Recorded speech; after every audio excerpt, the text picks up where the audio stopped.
Go. Streaming from South Africa to the world. This is the Stonks Go Moon podcast. What just happened? We break it down so you don't have to.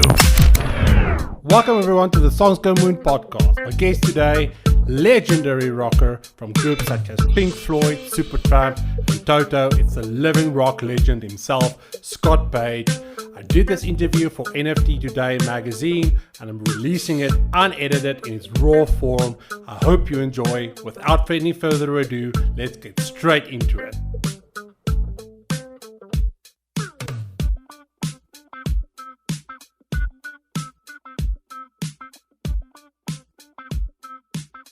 Yo. Hello. Yo, yo, yo. How are you, What sir? up? Rock and roll. Rock and roll. Love it. Turn some lights on. I'm fanboying so hard. This is so unreal. I'm pinching myself. Oh, that's funny. Good. Cool. How are you doing? Nice meeting you. I'm good, sir. I'm good. It's legendary rock and roll, man. I'm Legendary. yeah, you are. It's like got goosebumps. So let's kick it off. Why Art Basel for you? What's I know I asked you what you're looking for, but why specific? You know, what's special to it? What's special to Art Basel? Yes. I think, out of all of the conferences that I've been to, Art Basel was the one that's been the most that I actually really got me into it originally. Yeah. Because, you could feel the community, all the stuff that was going on so much. And I actually went there to speak at the Central Con. Yes. And I ended up going, and I was just going for the day, flying in, going to talk, and then I was going to split. And I got so hooked on it, I ended up staying the next 5 days. So it's an interesting place for a conference, and obviously tying Art Basel in with the NFT world. So you've got Yes. the traditional art and that city is about as festive as it gets. Those streets are flying. It's going to be interesting to see how it is now, since we're in crypto winter right now, right? Yes. To see how many, we'll see who the builders are. I think it's going to be more of the builders, the people, less of the, the get rich quick folks, more the actual people that are actually into the space and see the value of it for sure. Because so my mind is blown now because you're talking to me like a crypto bro, right? And it's this legendary rocker from 70s, 80s talking to me in new technology terms. How did that all happen? Where was your influence? All right. So just real quick, my father was a musician also, and I grew up on a television show called the Lawrence Welk Show, which was there was only 7 channels during those days and TVs in the early 60s and stuff, right? Yeah. And then he was a serial entrepreneur. We had lighting businesses, boating businesses, candy businesses.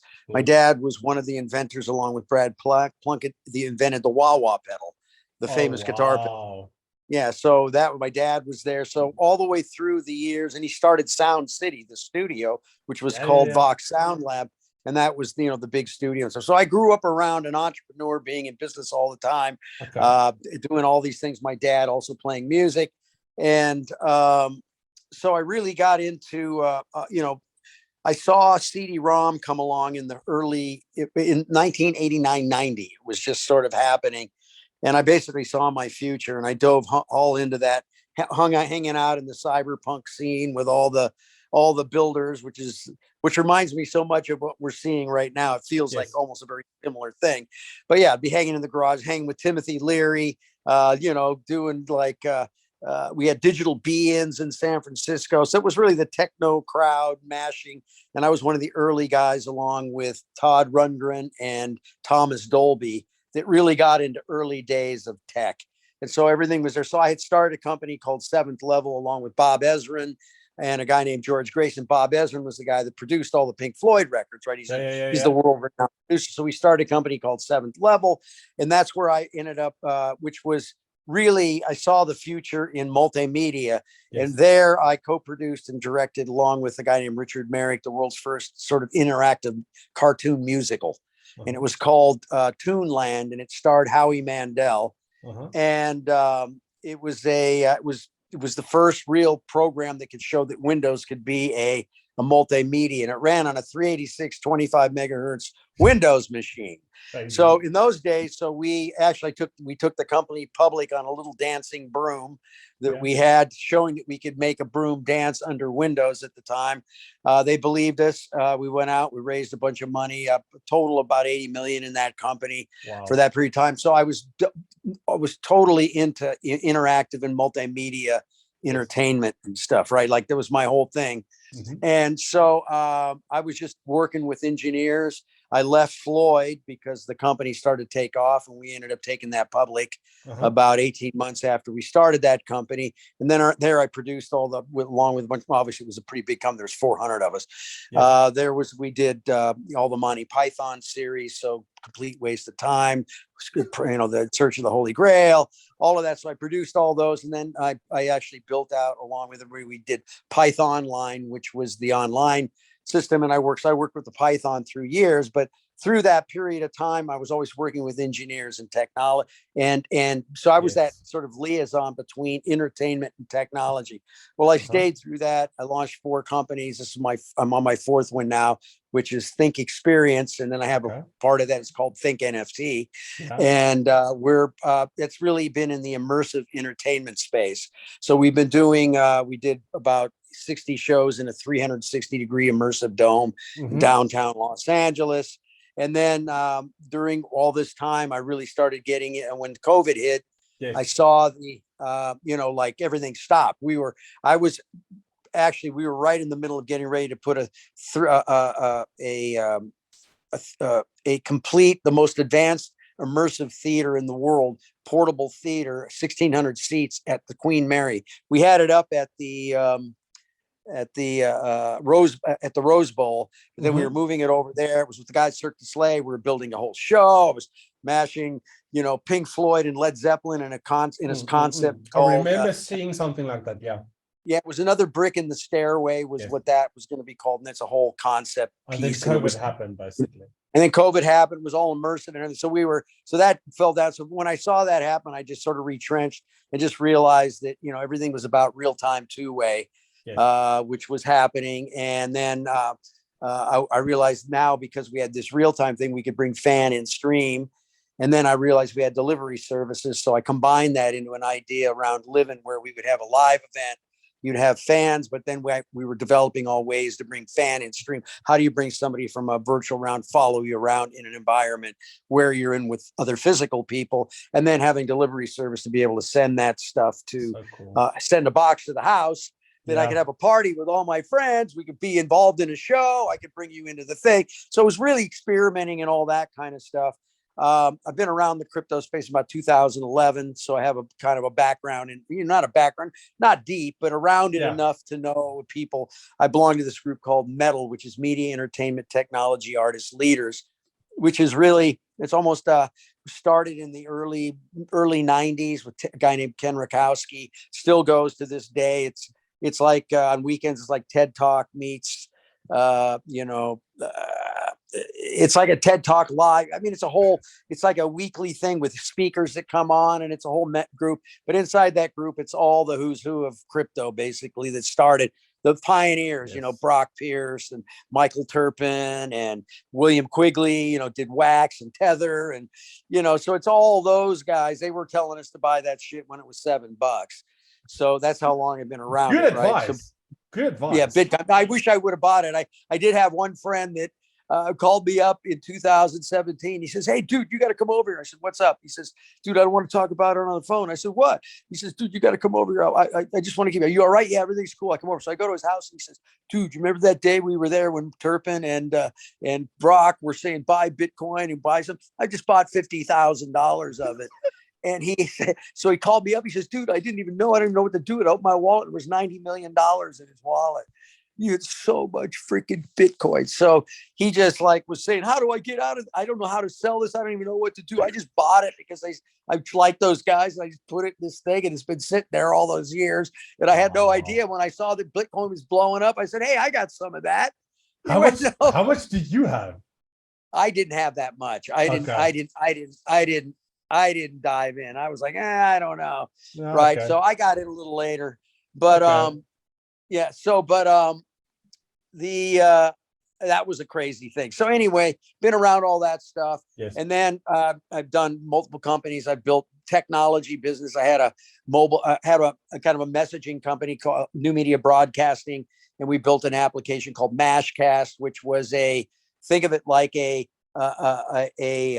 mashing, a real-time mashing engine. So you could create content, all kinds of crazy animated content with other people in the world in real time. And it was a whole thing around this thing called Mash. Anyway, it was a mobile messaging and media network. We were just getting into mobile. It was built on PCs and Macs in the beginning. We were just starting to move to mobile. But anyway, got into that. And then I had another company called Ignited Network, which we just basically sold all that tech and stuff off not too long ago. But it was a real-time entrepreneurial spirit, basically. That's what. Yeah, I'm an entrepreneur. Yeah. So I've been that guy that's in between our technology and entertainment, playing in that space. Yes. And now I'm launching a whole series of, I produced the events for Mammoth Film, the NFT events for Mammoth Film Festival this last year. Worked on a 4-day event we did at South by Southwest. Then I did the live night shows.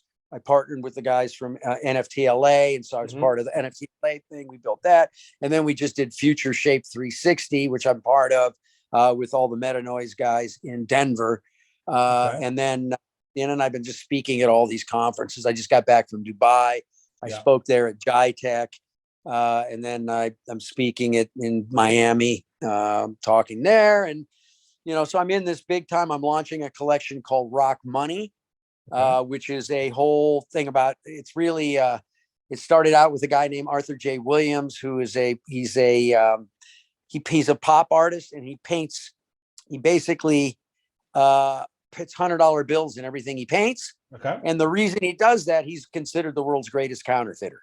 Wow. So he has actually the only guy that's ever counterfeited the $100 bill and got away with it for quite a few years, but then he got busted, went to camp for 8 years, got to learn to paint, came out. Now there's a book on him about this thick, and they're in the midst of talking about doing a movie now, and crazy story. But anyway, he got awarded a bunch of Rolling Stones paintings. I have all my Pink Floyd's photos, not paintings, but photos. I have all these Pink Floyd photos, and then all this stuff we did with the my friend Jamie Weiland of the Stone Temple Pilots, of her husband Scott Weiland.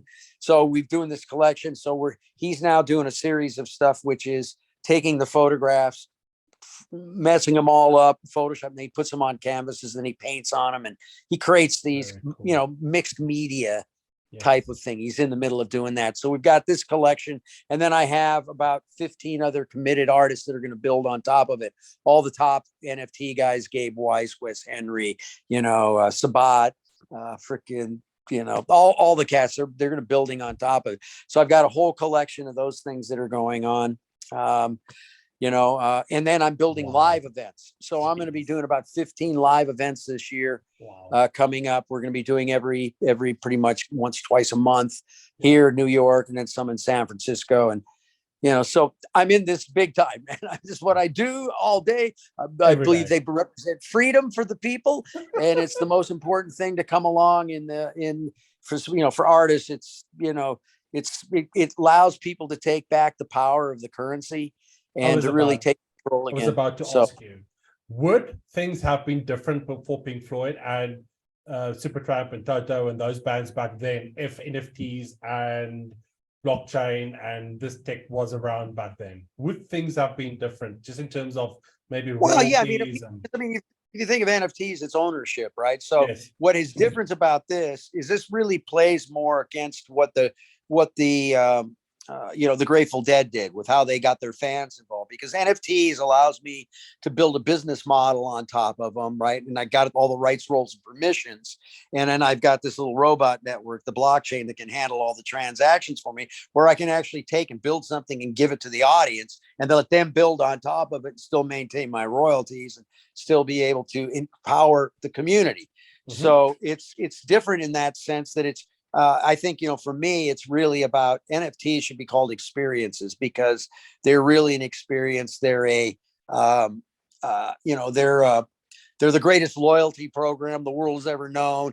You know, when you start looking at the utility, you look at what they can actually do, what they actually represent. So going back to that, it would have changed the way I think they would have interacted with the fans, the way they would have built product, because now you build content. It actually would have been great for them because they're so innovative, technical point of view, and you know the way they always did everything really grand, and always just surrounded them like with Storm Thorgerson, right? One of the great art director designers and stuff, like just incredible Storm, and so I think they would have, you know, looked at this technology because it's really enmeshment, fan engagement, you know, at a whole different level. You can gamify this stuff. It's, you know, it's very powerful, very dangerous too. We've got to be very careful. It's a very dangerous technology because it has a way to truly manipulate and maneuver, which we've seen already with all the AIs and the bots. But it is the opportunity, if we can get people to make sure we stay on a decentralized system, because that's my biggest fear right now is the central bank and everything taking over, trying to put us on the CBDC coin and destroy all this stuff that's going on. And we don't want that, right? We get on that, it's slavery. And so we got to hit people to decentralization and moving over here. So my whole thing is, would it be different? Yeah, it would be different, but I think they would have definitely embraced it more. I mean, now that, you know, they're you know, they don't care. They just want to make some music, you know, do some gigs maybe here and there, but you know, it's like get into like learning this shit. No, because it's complex. It's not a simple thing, man. It's like, you know, people say, oh, how do I get into NFTs? Well, I said, well, you got to go put 30, 40, 50 hours of freaking get your head in it every day and understand what it is, because but everything's going to get NFT'd. Every liquor store, freaking book, you know, yoga studio, to I don't care what it is, NFTs will become a part of the whole thing, because the business models and the things that you could do with them are just insane. And it's going to be the beginning gateway into the metaverse, because it'll put us in that sort of, you know, Web 2.5 for a while with AR and us interacting with these things everywhere, you know, and these loyalty programs. And then it'll start moving towards, you know, the more 3D metaverse stuff, you know, because again, the metaverse stuff is definitely 3D is not going away, but they still haven't figured out too much other than games and certain things to make it sticky. Right. People go in for a short period of time and you go, yeah, okay, that was cool. But then what, right? If what's keeping you there? Yeah. What's keeping you there? There needs to be a reason for you to want to be there. Yeah, so we're a ways from all of that, but innovation isn't going to stop. This can't stop what's going down now. You know, a distributed ledger is definitely, that technology is not going away. I mean, who knows? Maybe they'll invent a better, different way to do it, but the concept of it is just too crazy. Now, with that, it's a little bit scary too, because now once we, you know, everything and everybody gets on, and now it completely changes the dynamics of everything, because you know, it's got pros and cons, and I'm just concerned about the AI, because, you know, once all this stuff gets going in there, the AI takes over and that becomes your new boss. We've seen that with generative AI though, right? It's things coming out of GTP3 and now GTP4 basically is leaps and bounds of what it can do. Like, it used to be, as a human, I can input code or a thought or two sentences and it spits something out. Now we're getting to a place where with GPT-4, the AI can sort of know what the input is, and if my input is wrong and what sequence. It's mind-blowing. No, I mean, I think humans are designing themselves out in a sense. I think that's where we're moving, and I think consciousness is taking a new form. I think that's just where it's going, humans, because if you look at the planet, the humans are the one. If humans went away, there'd be no problem. This thing's not going away. That's why it blows my mind when people save the planet. Man, this planet ain't going nowhere. No, it's us. I'm sorry. It's whether the humans can make it or not. That's the question. The planet's going to be just fine. It's doing just fine. Yeah, it's us. That's the problem. Because if I look at the pace at what it's all of a sudden, it's just like this. It's going very quick. Oh, yeah. I mean, you blink, you're 50, you blink, you're on your deathbed. Time is a complete illusion, right? No, it's totally. I remember the only thing that's real is you and me talking right now. Everything else is illusion. Everything. Yeah. Everything else is an illusion, except for you and me talking. And that's a fun, 2 minutes ago, that's just Yeah, a freaking illusion, right? correct. So And there that's you why are. you blink. You're like, how did all that time go by? What happened? I'm here right now. Bing, bing. It seems like nothing, right? Last question before I let you leave. You Okay. talked about building at Art Basel. What would you like to see being built? Not necessarily what is being built. What would you like seeing being built? If that makes sense. More consciousness in the metaverse, more Mm, consciousness built into everything. People waking up from this freaking insanity of being identified with thought at a level that is like they think it's all real, this stuff, and the greed. But the human condition is the problem with all of this. I think what I'd like to see is obviously people start being more responsible of having conversations about the cons of this too, and mashing it together so that we become more stewards of this technology, because we're the ones we're the builders, we're the people that it's in our hands. It's our responsibility to figure out how to make this work in a positive sense for humanity, right?